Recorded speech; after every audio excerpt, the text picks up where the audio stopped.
What's up for October? Some great moon and planet pairings, a mission to a metal-rich world, and a partial eclipse of the sun. On October 2nd, the moon rises a couple of hours after sunset, appearing super close to the Pleiades star cluster. Look for them low in the east after around 10 p.m. They travel across the sky together that night, leaving another opportunity to see them the following morning. In the pre-dawn sky on October 3rd, the moon appears a couple of finger widths apart from the Pleiades, having moved a bit in its orbit around Earth during the night. Look for them high in the southwest, flanked by Jupiter and the bright red giant star Aldebaran in Taurus. On October 10th, look for Venus in the east before sunrise, accompanied by a slim crescent moon. And in between them, the bright heart of Leo the Lion, bluish-white star Regulus. On October 23rd, look toward the south an hour or two after sunset to find the moon, about 70% illuminated, hanging just beneath the planet Saturn. Their close proximity in the sky will make for some easy telescope viewing of these two skywatching favorites. The following evening, the moon will still be nearby, having moved to the east of Saturn. The full moon on October 28th rises together with planet Jupiter.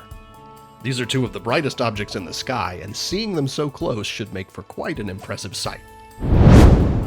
When you gaze up at Venus, or Mars, Mercury, or even at Earth beneath your feet, do you ever wonder how these planets formed out of stardust?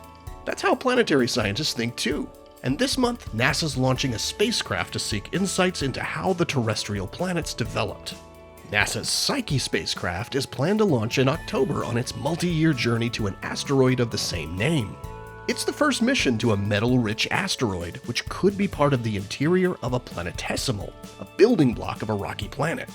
Asteroid Psyche could also turn out to be a different kind of iron-rich object that's not been seen before. Whatever its story turns out to be, it's hoped the mission might show us how Earth's core and the cores of other terrestrial planets came to be.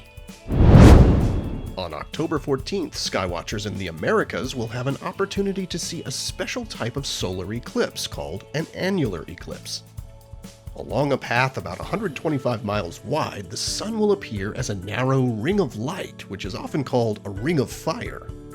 This narrow circle shape is also known as an annulus, giving this type of eclipse its name. Solar eclipses happen when the moon comes between Earth and the sun and covers at least part of the sun in the sky. When the moon covers the sun completely, we get to observe a total eclipse.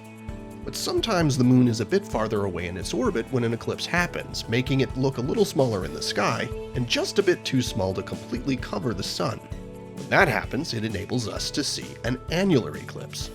The path of this partial eclipse sweeps across the Americas, beginning in southern Canada and crossing the western US before moving across Central and South America. Outside the annular eclipse path, those within the viewing zone will still see a partial eclipse. The maximum amount of the sun that will be covered by the moon depends on your location. Now, eclipse fans won't have to wait long for more excitement. Next April, a total solar eclipse will sweep across the US. Check out NASA's eclipse resources online for info about both eclipses, where they'll be visible, and tips for safe viewing. Here are the phases of the moon for October. Stay up to date with all of NASA's missions to explore the solar system and beyond at nasa.gov. I'm Preston Dykes from NASA's Jet Propulsion Laboratory, and that's what's up for this month.